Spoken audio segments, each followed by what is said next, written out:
नमस्कार, मी हर्षाली हितगुज. आपल्या खास कार्यक्रमात आपल्या सर्वांचं स्वागत. या कार्यक्रमात आपण विविध आजार आणि त्यावरील उपचार या संदर्भात चर्चा करत असतो. आजचा आपला विषय आहे डायबिटीज, हृदयरोग आणि आयुर्वेदिक आधुनिक उपचार. आणि यावर मार्गदर्शन करण्यासाठी आपल्या सोबत आहेत माधवबागचे zonal medical head doctor Nilesh Kulte sir. स्वागत आहे सर. नमस्कार. प्रेक्षकांनो, आज आयुर्वेदिक उपचार पद्धतींचा वापर जगभरात सगळीकडेच केला जातोय. अनेक आजारांवर उपचार करण्यासाठी आज आयुर्वेदाला फार महत्त्व दिलं जात आहे. त्याचप्रमाणे माधवबाग गेली 17 वर्ष त्यांच्या अथक संशोधनातून तयार करण्यात आलेल्या आयुर्वेदिक उपचारांच्या मदतीने हृदयरोग, blockages, high blood pressure, cholesterol आणि डायबिटीज यांसारख्या आजार असणाऱ्या लाखो रुग्णांवर यशस्वीरित्या उपचार करत आहे. आणि याच अनुषंगाने आज आपण डायबिटीज आणि त्यामुळे निर्माण होणाऱ्या हृदयरोगावर आयुर्वेदिक पद्धतीने कसे उपचार करू शकतो याच विषयीचं मार्गदर्शन डॉक्टर निलेश कुलते यांच्याकडून आपण घेणार आहोत. चला तर विषयाला सुरुवात करूयात. आणि त्याआधी प्रेक्षकांनो, आपल्याला संशोधन असं सांगतं की 4 डायबिटीज व्यक्तींमधला एक व्यक्ती ही हृदयरोगाची असू शकते. पण डॉक्टर, हे 2 तर वेगळे वेगळे आजार आहेत, मग ते एकमेकांशी कसे रिलेट करतात?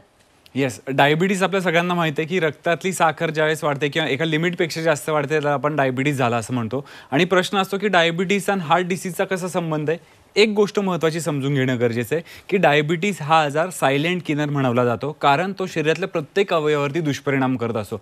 अगदी त्याच पद्धतीने हृदयावर देखील दुष्परिणाम होत असतात. आपल्या सगळ्यांना माहिती, रक्तातली साखर वाढली की रक्त घट्ट व्हायला लागतं.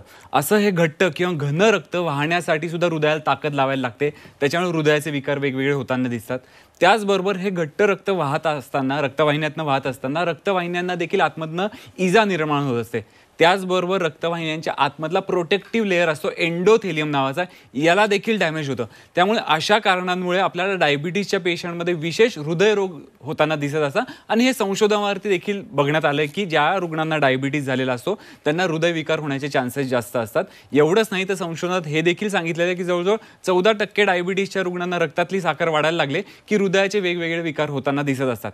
त्यामुळे डायबिटीजच्या रुग्णांनी विशेष प्रयत्न करून स्वतःची काळजी घेणं गरजेचं आहे, जेणेकरून ते पुढे हृदयरोगामध्ये तरी जाऊ नये यासाठी. ओके, मग एखाद्या डायबिटीज रुग्णाला हृदयरोगाची सुरुवात झालेली आहे हे कसं ओळखायचं, किंवा त्याचे काही वेगळे लक्षणं आहेत का? येस, आता हृदयविकार किंवा हृदयाचे वेगवेगळे आजार झाल्यावरती काय काय लक्षणं दिसू शकतात हे आपल्या सगळ्यांना माहिती आहे की छातीत धडधड होणे, छातीत दुखणे, दम लागणे, धाप लागणे, याचबरोबर शरीरावरती सूज येणे, याचबरोबर काही पेशंटला आपल्याला डावा हात किंवा डावा खांदा हे देखील दुखताना बघायला मिळत असतं. त्यामुळे डायबिटीजच्या पेशंटला जर का अशी लक्षणं होत असतील तर त्यातनं आपण समज घेऊ शकतो की त्यांना हृदयविकार झालेला आहे किंवा असू शकतो. याचबरोबर सर्वात महत्त्वाचं काही तपासण्या देखील आहेत जे आपल्याला याच्यातनं मदत करू शकतात. डायबिटीजच्या पेशंटसाठी सगळ्यात बेसिक टेस्ट आपल्याला माहिती आहे की रँडम शुगर लेवल किंवा HbA1c, याच्यात तर आपल्याला रक्तातली साखर वाढलेली दिसते, परंतु हृदयावरती दुष्परिणाम झाला हे बघण्यासाठी ECG सारखी अगदी बेसिक तपासणी, ज्याच्यात रुग्ण सिटिंग किंवा रेस्टिंग कंडिशनमध्ये त्याचं हृदय कशा पद्धतीने काम करतंय हे आपल्याला बघायला मिळतं. त्याच्याच पुढे ॲडव्हान्स टेस्ट देखील आहे. कम्प्युटराइज स्ट्रेस टेस्ट सारखी तपासणी जी आहे ती हृदयावरती काय दुष्परिणाम झाला आहे हे आपल्याला दाखवत असते. यात केलं काय जातं, अगदी सिंपल, म्हणजे ट्रेडमिल नावाच्या मशीनवरती पेशंटला चालवलं जातं. एक स्पेसिफिक स्पीडनी आणि स्पेसिफिक इन्क्लिनेशननी चालवलं जातं. त्याचं हृदयावरती काय परिणाम होतं किंवा हृदय कसं त्याला प्रतिसाद देतं आपल्याला हे कंटिन्युअस येणारे ECGतनं कळत असतं. त्यामुळे स्ट्रेस टेस्ट ही सुद्धा अगदी महत्त्वाची तपासणी आहे. याचबरोबर काही रक्तातल्या तपासण्या जसं लिपिड किंवा कोलेस्ट्रॉलची तपासणी ही देखील आपल्याला भविष्यात होऊ पाहणारे हृदयविकारांचे लक्षणं किंवा हृदयविकार आहे किंवा नाही हे सांगू शकत असतं. ओके, म्हणजे प्रेक्षकांनो, वेळीच जर योग्य तपासण्या केल्या तर आपण हृदयरोग सारख्या संभाव्य धोक्यापासून स्वतःला सुरक्षित ठेवू शकतो. माधवबागमध्ये ॲडव्हान्स कम्प्युटराइज स्ट्रेस टेस्ट, शुगरची टेस्ट, लिपिड प्रोफाईल, ECG अशा आवश्यक तपासण्यांना महत्त्व दिलं जातं. तर नक्कीच तुम्ही या तपासण्यांचा लाभ घ्या. त्यापूर्वी तज्ज्ञ डॉक्टरांचं मार्गदर्शन घ्या. माधवबाग क्लिनिकमध्ये भेट देण्यासाठी स्क्रीनवर जो तुम्हाला नंबर दिसतोय त्यावर आत्ताच मिस्ड कॉल द्या. माधवबागचे प्रतिनिधी डॉक्टरांसोबत तुमची अपॉइंटमेंट फिक्स करून देण्यासाठी लगेचच तुम्हाला संपर्क करतील.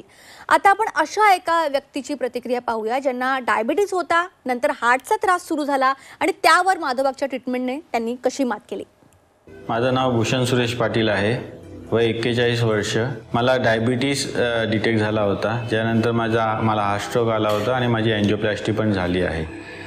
मेरी ॲलोपॅथी ट्रीटमेंट चालू होती, पण मला आय ब्लडनेस, बॉडी पेन आणि औषध सतत वाढत होती. त्याकरता मी TV वरती यांचा प्रोग्राम पाहिलेला आणि मग इथे येऊन माधवबागमध्ये कॉन्टॅक्ट केलेला. इकडची टीम खूप चांगली आहे. त्यांनी मला सविस्तरपणे पूर्ण ट्रीटमेंट समजावून सांगितली. काय काय शेड्यूल असेल, काय डाएट रिस्ट्रिक्शन ते सगळे समजावून सांगितले आणि माझ्याकडनं फॉलो पण केले. माझ्याकडनं त्यांनी मला डाएट प्लॅन जे शेअर केला, एक्सरसाइज शेड्यूल शेअर केली आणि पंचकर्माचे रुटीन पण माझ्याकडनं करून घेतले. हे केल्यानंतर मला आता खूप चांगलं फील होत आहे आणि मला इम्प्रूव्हमेंट दिसायला सुरू झाली आहे.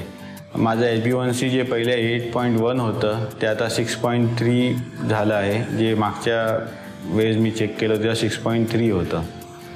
आता माझी बॉडी लेवल्स, एनर्जी लेवल्स पण चांगले आहेत आणि या सगळ्या सहकार्याकरता मी माधवबागचे team, Vaishali madam, Harsha madam यांच्या सगळ्यांचे मनापासून आभार मानतो. धन्यवाद. तर आत्ताच ही प्रतिक्रिया आपण पाहिली कशा पद्धतीने माधवबागची ट्रीटमेंट त्यांच्यासाठी फायदेशीर ठरली. तर डॉक्टर, एकंदरीत या 2 टेस्ट करणं खूप महत्त्वाचं आहे. तर सुरुवातीला मी लिपिड प्रोफाईलविषयी बोलते की सपोज जर लिपिड टेस्टमध्ये कोलेस्ट्रॉल वाढून आल्याचं दिसून आलं तर माधवबागची त्यावर ट्रीटमेंट होऊ शकते का, आणि जर होऊ शकते तर ती नेमकी कशी? येस. आता लिपिडचा त्रास किंवा वाढलेलं कोलेस्ट्रॉल याला आपण डिस्लिपिडेमिया जनरली म्हणतो. डिस्लिपिडेमिया होण्यामध्ये जसं आपल्या आहाराचा महत्त्वाचा वाटा असतो, त्याचबरोबर जर का डायबिटीजसारखा आजार असेल तर हा अजून त्याच्यात भर घालत असतो. त्याचबरोबर पेशंटची जी काही लाईफस्टाईल असते, सिडेंटरी लाईफस्टाईल म्हणजे व्यायाम कमी असणं, त्याचबरोबर काही प्रसंगी अल्कोहोल, स्मोकिंग यासारख्या देखील व्यसनांचा पेशंटला जडलेला असतो. त्यामुळे अशा पेशंटला सगळ्यात पहिले आपण माधवबागमध्ये आल्यावर त्याची कारणं काय ही समजून घेतो. डायबिटीजसारखा आजार आहे तो त्याला देखील समजून सांगतो आणि त्यानंतर उपचार करताना जो सगळ्यात महत्त्वाचा टप्पा असतो आहाराचा, या आहाराचं मार्गदर्शन करण्यासाठी आपण विशिष्ट डाएट बॉक्स पेशंटला देत असतो. आता हा डाएट बॉक्स नक्की काय आहे, तर डाएट बॉक्स हा अशी गोष्ट आहे की ज्याच्यात पेशंटनी सकाळी उठल्यापासून रात्री झोपेपर्यंत काय काय खायला पाहिजे. म्हणजे सकाळी उठल्यावरती चहा कसा असला पाहिजे, आवळा ज्यूस अशासारख्या गोष्टी असल्या पाहिजे, त्याचबरोबर नाश्त्यामधले पदार्थ, दुपारच्या जेवणातले, रात्रीच्या जेवणातले, या सगळ्या गोष्टींचा समावेश केला आहे. एकंदरीत काय तर पूर्ण राशन आपण पेशंटला याच्यात देत असतो, जेणेकरून जे काय कोलेस्ट्रॉल वाढलेलं आहे हे कमी व्हायला पाहिजे. आता कोलेस्ट्रॉलमध्ये सुद्धा महत्त्वाचे 2 घटक असतात, गुड कोलेस्ट्रॉल आणि बॅड कोलेस्ट्रॉल. हे बॅड कोलेस्ट्रॉल कमी करण्यासाठी हा आहार अतिशय महत्त्वाचा रोल प्ले करत असतो. कारण गुड कोलेस्ट्रॉल वाढण्यासाठी इतर जे काय आहेत, पंचकर्म आहेत, व्यायाम, या गोष्टी आपण सांगत असतो. जसं आहाराचं पेशंटला मार्गदर्शन केल्यानंतर पुढे त्यांनी कशा पद्धतीची लाईफस्टाईल जगावी याचं मार्गदर्शन करतो. पंचकर्माचे संशोधनावर आधारित विशेष पंचकर्माच्या चिकित्सा त्याला दिल्या जातात. व्यायाम काय करावं याच्यासाठी माधवबागचं विशिष्ट MIB पल्स ॲप नावाचं ॲप्लिकेशन आहे. या ॲप्लिकेशनवरती व्यायाम बघून पेशंटला करायचे असतात. ह्या सगळ्या गोष्टी जशा आपण टप्प्याटप्प्याने करत असतो, त्याचबरोबर सगळ्यात महत्त्वाचं आपण पेशंटचं मॉनिटरिंग करत असतो.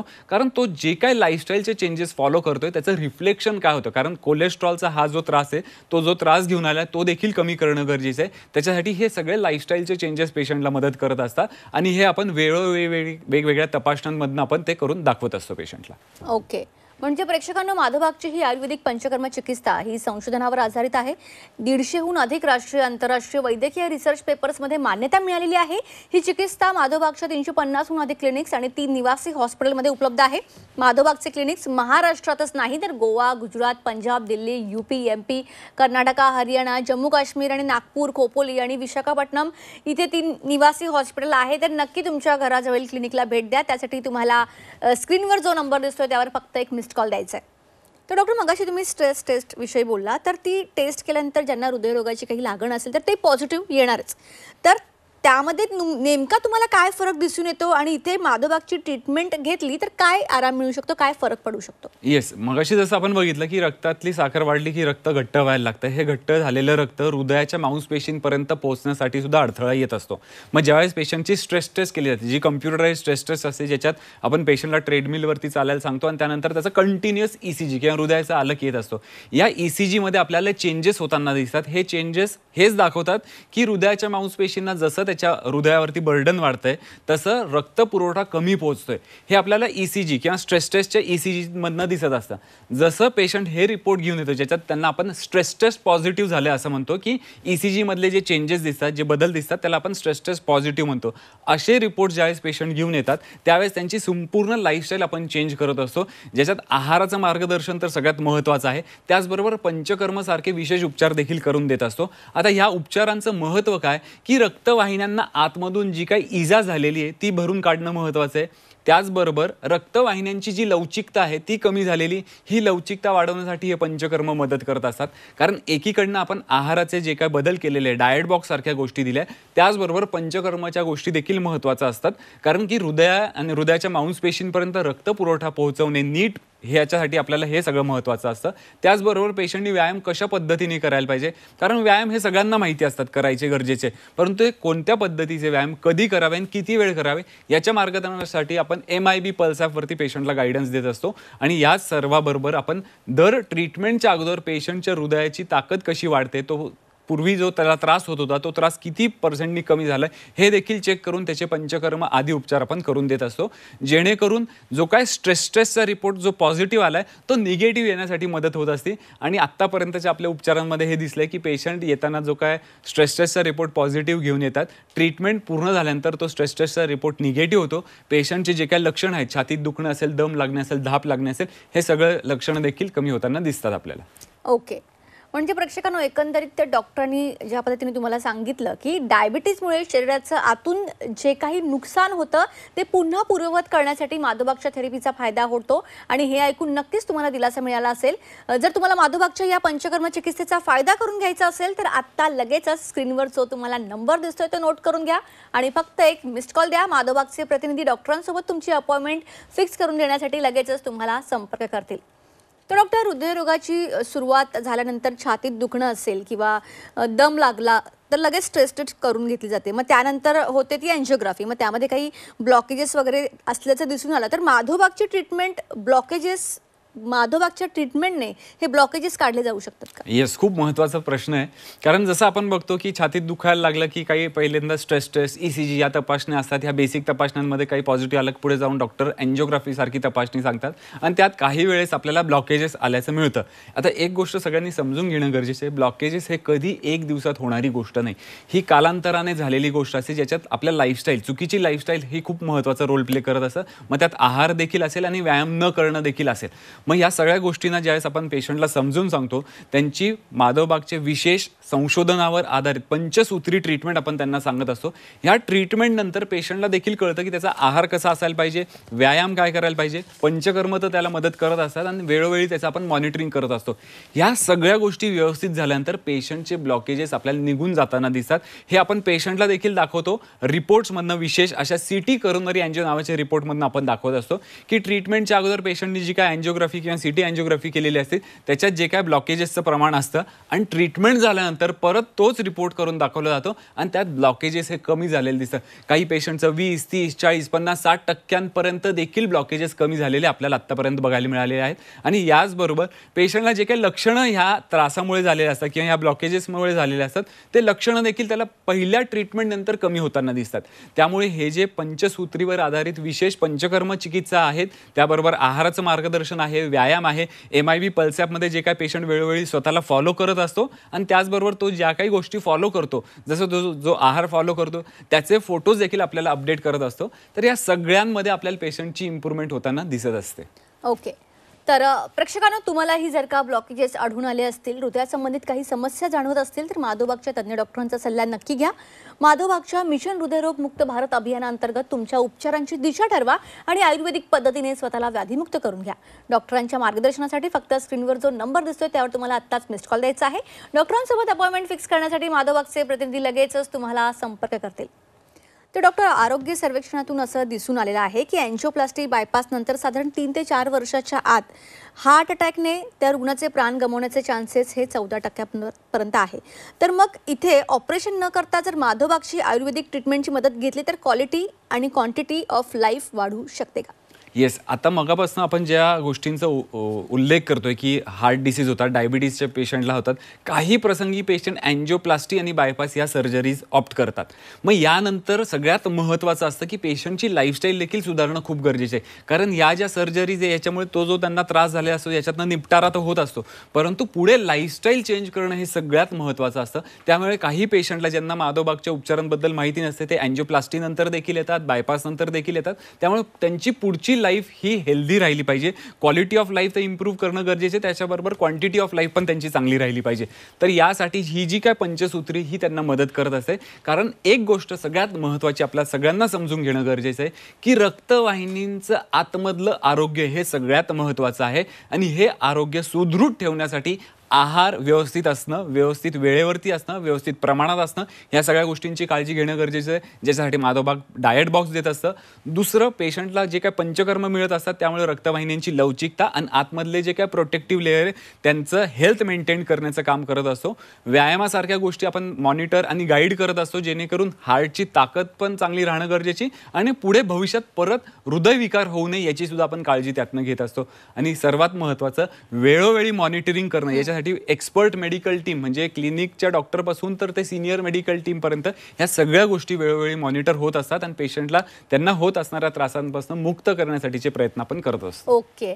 तर प्रेक्षकांनो, आहाराचं मार्गदर्शन, लाईफस्टाईल मॉडिफिकेशन, योग्य एक्सरसाइज याविषयी नक्की मार्गदर्शन घ्या आणि एका निरोगी जीवनशैलीचा अवलंब करा. आणि जर का हार्ट ऑपरेशन करण्याचा सल्ला मिळाला असेल आणि तुम्हाला वेदनादायी ऑपरेशन्स टाळायचे असतील तर आजच माधवबागच्या तज्ञ डॉक्टरांचं मार्गदर्शन घ्या. त्यासाठी स्क्रीनवर जो नंबर दिसतो त्यावर आत्ताच मिस्ड कॉल द्या. डॉक्टरांसोबत अपॉइंटमेंट फिक्स करण्यासाठी माधवबागचे प्रतिनिधी लगेचच तुम्हाला संपर्क करतील.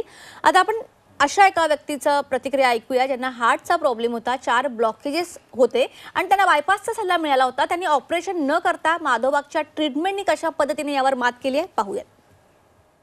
नमस्कार, माझं नाव गुंडीराम शिवाजी पाटील आणि अपना बाजार या नामांकित संस्थेमध्ये ॲज अ मॅनेजर म्हणून गेली 35 वर्षे काम करतो आहे. लॉकडाऊनच्या काळामध्ये 2020 साली मार्च महिन्यामध्ये मला पुन्हा छातीत दुखायचा त्रास झाला, दम लागत होता बोलताना चालताना. तपासण्या केल्या, थोडी इको केला, टेस्ट केली.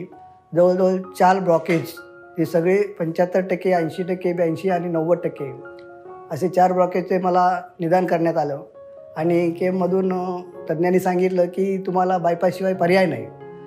तर त्यावेळी मी थोडी माझी मानसिक स्थिती एकदम गोंधळून गेलो होतं की काय करायचं. त्यावेळी मी ऐकलं होतं की माधवबाग जे डॉक्टर साने आयुर्वेदिक चिकित्सा पद्धतीमुळे हार्ट ब्लॉकेज, मधुमेह, इतर बऱ्याच आजारावरती आयुर्वेदिक पद्धतीने उपचार करतात. क्लिनिकमध्ये आलो, इथे ट्रीटमेंट घ्यायची निर्णय घेतला.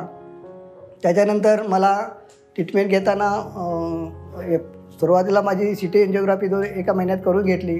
जे ब्लॉकेज आहेत ते कन्फर्म आहेत किंवा नाहीत, किती टक्के आहेत हे कन्फर्म झालं. त्याच्यानंतर मला पंचकर्म, त्यांच्या औषधं गोळ्या आयुर्वेदिक चालू केल्या आणि त्याच्यानंतर मला जवळजवळ 1-2 महिन्यातच जवळजवळ 40% ते 50% रिलीफ वाटायला लागलं की चालताना दम लागत होता तो कमी झाला. सकाळी मी 2-2, 3-3 किलोमीटर आता चालतो आहे चांगलं. आत्ता तर मी जस्ट 5 किलोमीटर चाललो तरी मला फार काय दम होत नाही. माधवबागमध्ये विलाज उपचार घेतल्यापासून माझ्या ॲलोपॅथिकच्या सर्व गोळ्या बंद झालेल्या आहेत.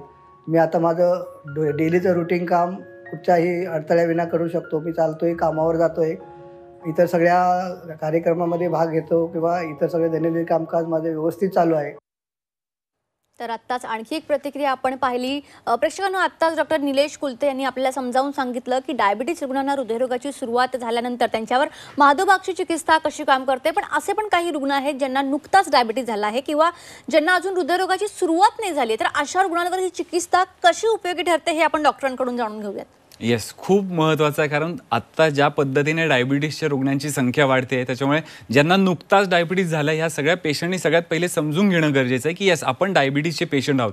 कारण की बऱ्याचदा असा वेळ निघून जातो की हे पेशंट स्वतःला ते समजूनच घेत नाही की ते डायबिटीस त्यांना झालेला आहे किंवा ते या आजारापासून जडलेले आहेत.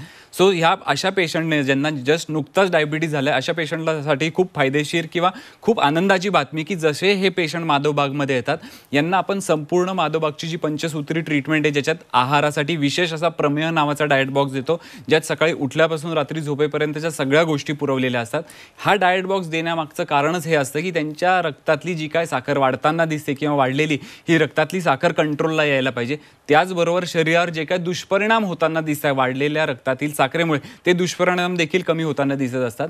दुसरा सगळ्यात महत्त्वाचा टप्पा असतो पंचसूत्र. संपूर्ण हृदय शुद्धीकरण या अंतर्गत जे काय आपण पंचकर्म आहे विशेष डायबिटीजसाठीचे ते पेशंटला करून देत असतो. त्याच्यामुळे शरीरावरती जे काय कॉम्प्लिकेशन झालेले असतात किंवा नुकताच डायबिटीज झाल्यामुळे रक्तातली साखर वाढल्यामुळे रक्तवाहिन्यांमध्ये इजा होण्याची सुरुवात झालेली असते, ही देखील आपल्याला थांबवता येते.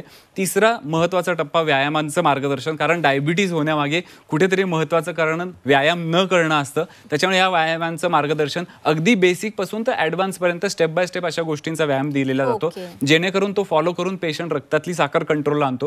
कारण की डायबिटीज हा आजार सायलेंट किलर आहे. तो एकदा झाला की तो शरीराला आतमधनं पोखरून टाकत असतो. त्याच्यामुळे इनिशियल अगदी बेसिक लेवलला ज्यावेळेस डायबिटीज झालेला असतो त्याच्यावरती योग्य उपचार झाले तर आपण समूळ उच्चाटन करू शकतो डायबिटीजचं, आणि तो शरीराला जे काय कॉम्प्लिकेशन घडवून आणत असतो. गोष्ट इथपर्यंत थांबत नाही तर त्याचे जे ॲलोपॅथीचे औषध चालू झालेले असतात डायबिटीजसाठीचे ते देखील आपण टप्प्याटप्प्याने कमी करत बंद करतो. आणि महत्त्वाचं पुढे आपण पेशंटला मॉनिटर करताना त्याची HbA1c नॉर्मलला आलेली बघतो, साखर नॉर्मलला आलेली बघतो, आणि पुढे जाऊन या पेशंटची आपण GTD नावाची टेस्ट म्हणजे ज्यावेळेस पेशंटला 15 चमचे साखर दिली जाते त्यानंतरचा रिपोर्ट देखील नॉर्मलला आलेला दिसतो. म्हणजे पेशंट ह्या डायबिटीजमधनं मुक्त होतो. म्हणजेच पुढे भविष्यातले हृदयरोगापासून देखील त्याला जी काही भीती असते त्यावर तो मात करू शकतो. अगदी तुम्ही या ठिकाणी याला इतकं चांगलं मार्गदर्शन केलं त्यासाठी तुमचे मनापासून धन्यवाद. तर प्रेक्षकांनो, तुम्हाला जर का डायबिटीज आहे, हाय बीपीचा त्रास आहे किंवा वजन वाढलेलं असेल आणि त्या संदर्भातल्या तपासण्या केलेल्या आहेत किंवा लिपिड प्रोफाईलमध्ये कोलेस्ट्रॉल वाढलेला दिसलेला आहे किंवा हृदयरोगाची सुरुवात झाली असेल तर आजच स्वतःला ब्लॉकेजेसचा संभाव्य धोक्यापासून किंवा हार्ट अटॅकच्या धोक्यापासून सुरक्षित ठेवण्यासाठी माधवबागच्या उपचारांची कास धरा. आणि कारण माधवबाग गेल्या 18 वर्षांपासून हृदयरोग आणि त्यासंबंधित डायबिटीज, बीपी, कोलेस्ट्रॉल, अतिलठ्ठपणा असलेल्या 10 लाखांहून अधिक रुग्णांवर यशस्वी उपचार करते आणि रुग्णांना निरोगी आरोग्याचा अनुभव देत आहे. तुम्हीही हा अनुभव घेऊ शकता. त्यासाठी तुम्हाला करायचं काय, तुम्हाला स्क्रीनवर जो नंबर दिसतोय त्यावर आत्ताच मिस्ड कॉल द्यायचा आहे. डॉक्टरांसोबत अपॉइंटमेंट फिक्स करण्यासाठी माधवबागचे प्रतिनिधी लगेचच तुम्हाला संपर्क करतील. कार्यक्रमात आता वेळ झाली इथेच थांबण्याची. ताज्या बातम्यांकरिता पाहत रहा झी 24 तास.